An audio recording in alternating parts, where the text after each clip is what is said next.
Ayan, umabot ng ganito. So, by 2020, nasa 2K na lang po kasi talaga yung dapat itak sa akin. So, yun yung hinahabol ko, yung discrepancy nitong dalawang ito.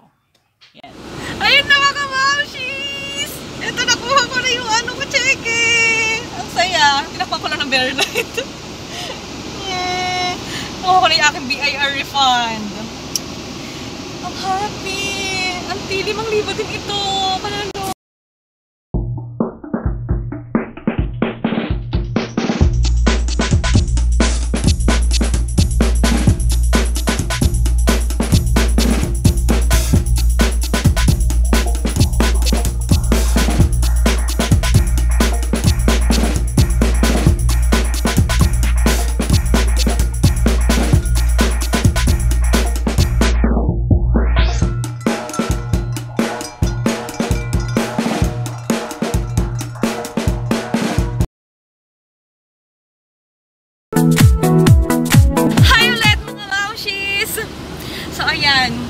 Sasakyan na naman ako. So, pupunta uli ako ng division office dahil may kukunin akong cheque. So, bago yon. Ayan. Welcome back sa aking YouTube channel. Sa mga hindi pa po nakapag-subscribe, sana mag-subscribe na po kayo. At para ma-update po kayo sa mga iba-vlog ko pang iba. Ayan, so, story time. Way back 2019, actually October yung payslip, pero alam niyo naman sa mga teacher, nakukuha namin yung payslip namin a month after. So nakuha ko yung payslip ko nung October 2019 nung November. So nagulat ako kasi ang laki ng tax sa akin nung for the month of October kasi 2,000 mahigit. Eh, mula January to September, wala akong withholding tax. So, ayun. Nagulat ako. Pero, nagtanong-tanong na rin ako kasi, syempre, bago sa nangyari. And sabi nila, baka daw nagkaroon ng recalculation, ganyan-ganyan. Baka next month naman daw, wala na. But at the end of 2019, not once, but thrice akong na-dedakan ng 2,000 mahigit. So, parang 2,600 something. Ang laki, di ba? So, October, November, December, nung nangyari, halos 7,000. And, pagdating ng January, dumating yung BIR 2316. Pakita ko na lang din dito sa vlog na to. 2316 nga ba yun? Basta, yung BIR form na purely compensation ng nakukuha nating income. So, pagdating doon, 7,000! Oh my God, di ba? 7,000 ang naging total. 7,000 mahigit yon. For teacher 2. Teacher 2, 7,000 naman natin. O, di ayun. Nagagamot ako nito. Tanggalin ko nito. Mapagod ako magsalita. Ayan. Hagarda-hagarda na naman. Ayan. Pumunta ako ng early February na ako pumunta kasi parang late January ko nakuha yung BIR form na kailangan kong i-acknowledge, pipirmahan. Eh sabi ko, bago ko ito pirmahan, kailangan ko munang itanong kung bakit ganun yung nangyari. So, ayan, punta ako sa aming division office noon and then yun, personal na kayo pag-usap sa aming accountant. Then sabi nga niya, recalculation, ganyan-ganyan, pero i-refer din niya sa aming regional office. So, to cut the story short, March 2019, ayan, nag-ECQ, GCQ, MECQ, kung ano na mula doon. Ang daming quarantine, general community quarantine, mga ganyan. So, nawala na rin sa isip ko kasi nakafocus na rin ako sa pandemic. Nakafocus sa pandemic. Hindi, kasi syempre nag-iisip ka, gano'n. At saka wala din naman sila sa office. Ayun, so, nito, bumalik siya sa alaala ko nung natanggap ko na naman yung BIR form ng for 2020. Laking gulat ko, yung BIR form ko ng 2020, 2,000 na lang yung tax. So, ano nangyari, di ba? 2019, 7,000, tapos nung 2020, 2,000 na lang. Ayun. Edi, ditong taon, itong July, ilalagay ko na lang din yung ginawa kong letter. So, sumulat na ako na, yun, magka-follow up ako dun sa na-refer ko nung 2020 na follow up ko yung BIR ko na bakit ganun kataas, ganyan. So, nag-formal letter na ako na naka-address sa aming accountant. So, baka kasi hindi na niya ako naaalala, ganun. E di, ayan. Tapos, 3 days after, nagsulat sila pabalik sa akin na ito, ilalagay ko na lang din. Ito yung naging sulat nila sa akin na, ayan, recalculation nga daw, ganyan, ganyan. And then, medyo hindi pa rin ako na-satisfied dun sa naging letter. Tapos, ang ginawa ko, hinanap ko yung dalawang BIR form, yung may mga tatak ng BIR na na-receive nila, and then, nagkalkal din ako ng aking payslip. So, ayan, talagang ganon. Mula January to September 2019, 0. Tapos, pagdating ng last 3 months of 2019, may 7,000 talaga. And then yun, dinala ko yung dalawang BIR form ko, at saka yung mga, yung copies ko ng payslip, kaya mainam din po sa ating mga teachers na iniipon natin. So, i-file ko siya ng maayos, idinala ko siya sa division office, and then nagpa-schedule ako sa account namin na makapag-usap kami ng personal, ganon. Siyempre, safety protocol pa rin, naka-face mask, naka-face shield, ganon. So, ayan. Huli namin pag-uusap, pinakita ko sa kanya, sabi ko, sir, ito 2019 kong BIR, ito 2020 kong BIR. Ang tatanong ko sana kung bakit yung gross compensation ko ng 2019 ay mas mataas kumpara sa 2020. Samantalang, dapat mas mataas yung 2020 ko dahil yung train law, syempre, tumataas yung nagkakaroon ng adjustments. Yung gross compensation, yung talagang nare-receive natin. Pero kasi umabot yung 2019 ko ng sa taas siya ng isang buwan halos na sweldo Sabi ko gano'n, hindi ko naman po natanggap yun.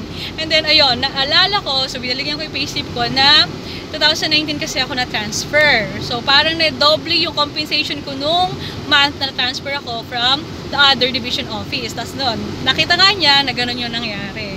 So, sabi niya, ay ma'am, alam ko na kung bakit ka nataksa ng ganito. Kasi, mas mataas nga yung naging gross compensation. So, papakita ko na lang din dito yung naging computation kung paano natin nakukuha yung dapat i-tax sa atin. Okay? Panoorin nyo na lang. Ayan.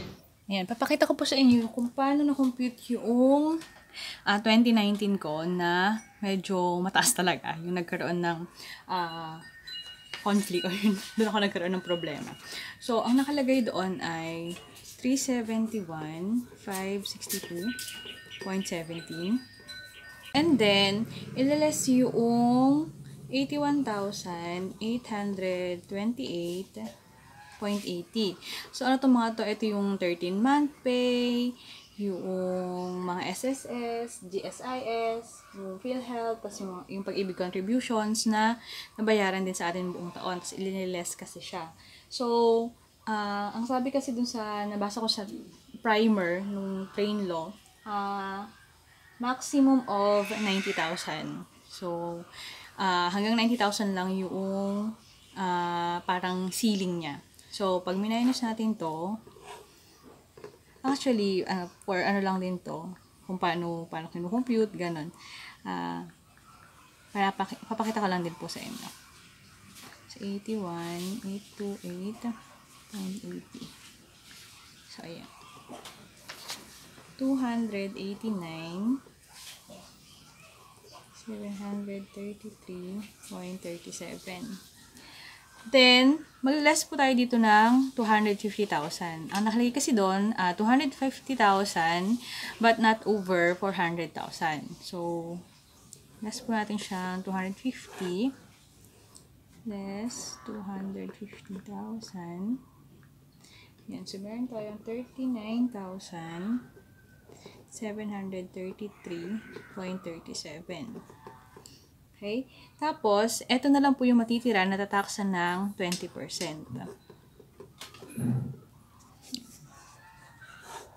So, times 20%. Ayan. So, same din naman po dun sa nakalagay sa akin. 46.67. Ayan. So, same po siya dun sa nailagay sa akin sa 2316 ko sa 2019. Ang naging problema po dito ay ito. Kasi hindi ko naman po siya talaga natanggap. Hindi ganito kalaki yung talaga sinasahod ko noong 2019. So, dahil mataas ito, tumaas din lahat nung matataksan sa akin. So, ayan. Dito, sa simula pa lang, nagkaroon na ng problema. Kaya, ayan, umabot ng ganito. So, by 2020, nasa 2K na lang po kasi talaga yung dapat itak sa akin. So, yun yung hinahabol ko, yung discrepancy nitong dalawang ito. Yan. So, ayan. Sana kahit paano nakatulong po itong sample computation ko. And then, ayun. So, ngayong Lunes, short ko talaga pag Lunes eh. Ayan, itong Lunes na to, nag-text na siya sa akin kasi ang pangako niya sa akin kapag nagawa ng cheque na lang daw siya. Cheque na lang daw nilang ibibigay sa akin. Yung naging sobra sa nakaltas na withholding tax. So, ngayon, ayan, pupunta na ako kasi tinext niya ako, sabi niya, Mami, okay na yung cheque mo, yung refund mo. Ay, ang saya! So, medyo malaki-laki din kasi siya. Para sa akin, malaking halaga siya. Lalo na ngayong pandemic. So, disclose na lang din, 5,000 kasi siya halos. 5,000 yung sumobrang naikaltas sa akin. Ang laki, di ba? Parang ang laki-laki noon. Ang dami na mabibili noong grocery. Di ba? So, ayan. Pupunta kami ngayon uli doon. Saya. Nakaka-happy lang na, syempre, actually, sabi din naman sa akin ni Sir, natutuwa daw sila sa ganon, na parang nagtatanong tayo, mga benefits na talaga namang dapat para sa atin, nag-i-inquire tayo kung bakit ganito yung naging computation, kung bakit malaki yung ganito, bakit po ganito yung nakaltas, ganun sabi niya. Actually ma'am, nagpapasalamat ako kasi, ayan, nagtatanong kayo, ganyan-ganyan. Sabi ko, oh naman sir, kailangan eh. Ayan, so yung parang magiging advice ko na lang din po siguro sa atin na kung merong kayong konting katanungan, parang medyo may kakaiba, may nakuha nyo yung payslip nyo, merong kakaibang deduction, ganyan. So, kontakin natin yung mga nasa admin natin, mga admin staff, mga admin personnel natin, kung bakit nagkaroon ng ganon. So, tutulungan naman nila tayo. And, yun, maayos na makikipag-usap. And, ayun, idala nyo lahat ng documents na nagpapatunay or yung parang nagkaroon ng conflict. Tama ba yung word ko? Yung, in my case, ayan, nasolusyon na naman siya. Medyo mabilis nga. Actually, last week ko siya inayos. Last week kami uli nag-usap. Kasi na home quarantine din ako. Nagkaroon ako ng contact sa isang nag-positive ng COVID. So, medyo, yun, doon nagtagal. Nabigyan na nila ako nung respond nila, yung letter, dun sa letter ko ng inquiry. Pero hindi ko siya agad na naasikaso kasi naka-home quarantine ako. Nung pagkalabas ko, yun, nag-request ako sa kanya kung pwede akong makipag-usap ng personal. Okay, so, yun. Pagbigyan naman, and then ayun, naging okay naman. Nagkaroon ng positive feedback. So, ayan, papunta na kami ngayon. Malapit na kami sa Division of